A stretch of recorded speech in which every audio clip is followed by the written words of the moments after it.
love something, you also have to take care of it. It's more important than your hobby. Can you stop calling it a hobby? How long ago had it been since you finished The Riddler and then you kind of turned to a very different type of legend? Well, I was so relieved that Steven would ask me to play this part, especially after that. It was a really good antidote, you know, to get to play somebody who has so much integrity and kindness. Not a serial killer? Not a serial killer.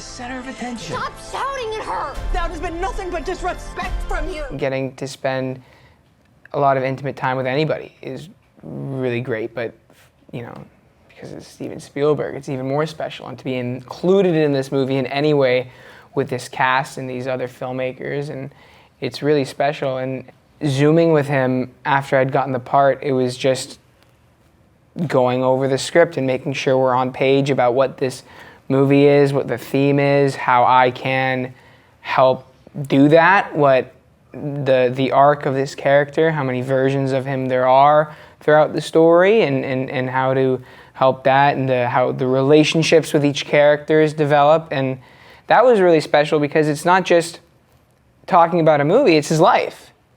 And you know, I try not to do so much of an impersonation of his being, but more of just like his vibe and what he was feeling like, and potentially walked or smiled like. But it was just really about the script, which happened to be his life, and it's just incredible. Well, because you didn't know when you auditioned, No. I understand that you were being asked to essentially play a younger version of Steven Spielberg. I didn't know when I auditioned. No, it was wild. It was just 2 scenes for teenage Sammy.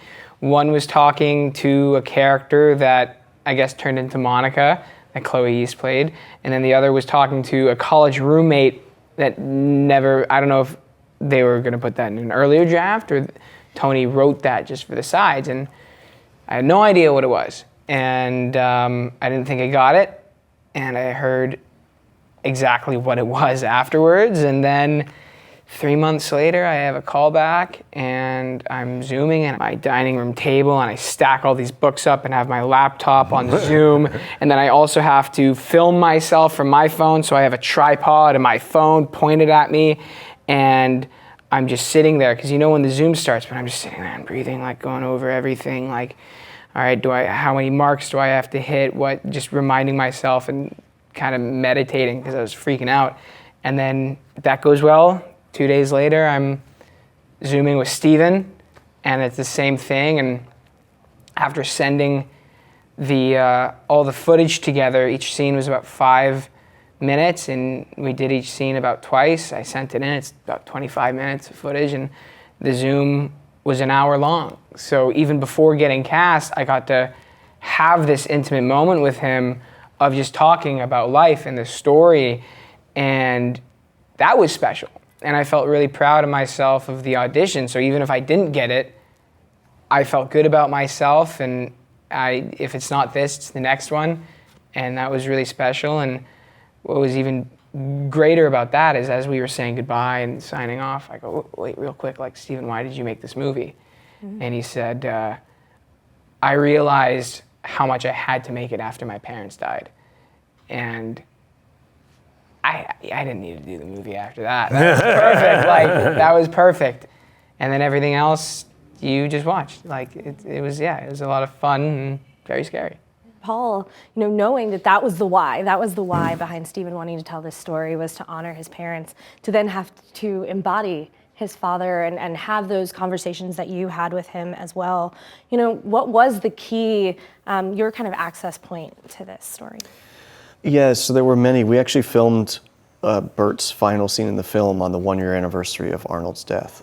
Right. That was like a really sort of beautiful day of going to work, and you sort of knew that you just had to kind of trust the spirits that day, and even though it was a scary, challenging scene, just kind of we knew we had something else on our side there. One of the first interviews I listened to of Arnold's was he said something like electronics was a way of life for me. And so like that was kind of like the first entry that's different from my brain, which is not a sort of math science brain. And so kind of starting there, you know, with trying to understand what it's like, what's different with my mind and an engineer's mind, and his body, his energy, and then Steven and Steven's family resources were like a wonderful resource for us, and certainly to be let in on that many personal items of Steven's family photos and videos and audio, and it was very, it was kind of, and his relationship with his father was a little bit complicated, so I found it to be a heavy cloak to bear, as fun as it was at times to make this film. It was also a real challenge, and not quite like anything else I've ever done in that regard. In this family, it's the scientists versus the artists. How long ago had it been since you finished The Riddler, and then you kind of turned to a very different type of legend? Well, I was so relieved that Steven would ask me to play this part, especially after that. It was a really good antidote, you know, to get to play somebody who has so much integrity and kindness. Not a serial killer. Not a serial. Yeah, that was good for me. Good for my family. Everything. Good to shake that off. Yeah. You stop making movies, it'll break your mother's heart. I don't know what to do anymore. Seth, what about for you? I mean, you know, obviously, this is someone that I think we all kind of look up to and has influenced a lot of various types of works that we have done. Was there, you know, something about Spielberg that had always interested you, intrigued you, and then to peel back those layers with this script, what was that like? Yeah, I mean, as a filmmaker, yeah, I mean, obviously, I'm a huge fan of his. You know, I think his sensibilities are what kind of became what are known as like American blockbuster filmmaking. Like the things he liked are now the things we all like, and so that was really interesting. And yeah, and it was interesting that he was making such a personal film when he really, you know, didn't have to. Like, he could have never exposed this stuff, and no one would have thought there was a hole in Steven Spielberg's career, you know?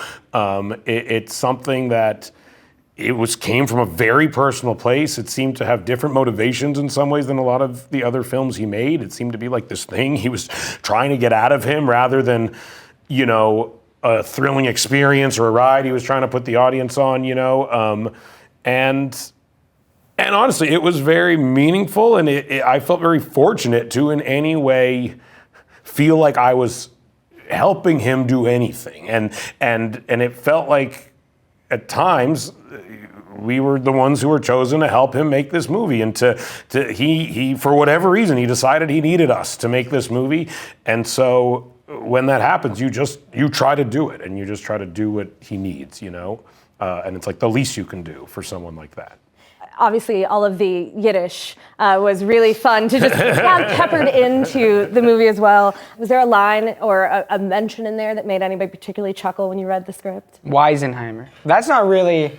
My grandmother called me a Weisenheimer a lot. There was not Yiddish, but... When I think about my upbringing, yeah, my grandmother was an immigrant from the old country, and our family dinners were just everyone screaming at each other. Like, and that's it. Just everyone complaining about everything, everyone accusing everyone of everything.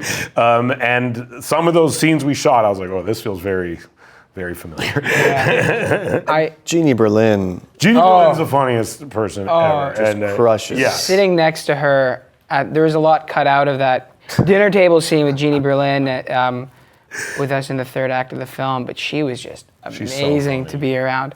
But my favorite part of the Jewish aspect was just because half of the film was shot in a soundstage. I